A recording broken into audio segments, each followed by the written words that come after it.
Ang buong akala ng mag-asawang Juanito at Teresita ay meron lamang sakit na epilepsy ang kanilang kambal na anak. Ngunit ayon sa mga saksi, ang mga kakaiba at kakakilabot na kilos ng mga ito ay di dulot ng isang sakit, kundi ng isang masamang espiritu. Agad tumungo ng Lucena, Quezon ang Misteryo Team para imbestigahan ang kaso ni Christine, ang isa sa kambal na magkapatid.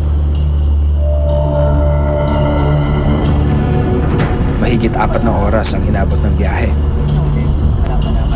At gabi na nang makarating kami sa bahay ng mga Villaflor. Ayon naman sa magulang ng kambal, normal naman daw nang isilang ang mga bata. Pero makalipas ang mahigit 10 taon, saka lang daw lumabas ang mga sintomas ng kanilang sakit. Nangingisay sila yung nagkikikislit. Nagagaganyan, tumba-tumba. Tapos pagka matagal na mga 2 araw na silang nagagaganon, noon sa namin naninigas. Naninigas sila. Ay, 3 libo. Sa kalagitnaan ng aming interview, biglang sinapian si Christine. Lalabas ka! Lalagpak pa yan!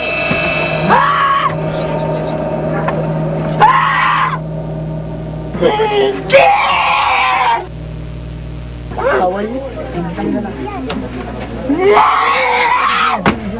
Ayoko na!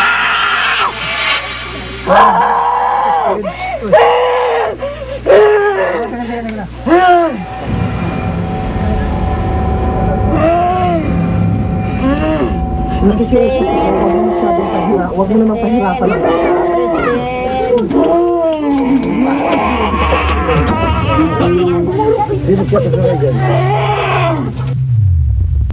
Ayoko ng mga dasal niyo!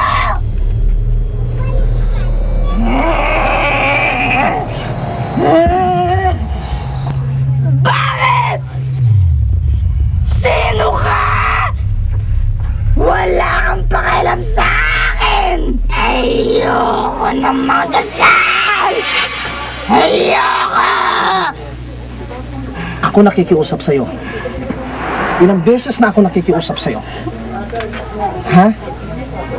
Kung gusto mo ng katahimikan, lumabas ka sa katawan ng batang ito. Layuan mo, lubayan mo siya. Hindi ka taga rito eh. Kung may kasalanan ka nagawa, magsisi ka sa Panginoon. Magsisi!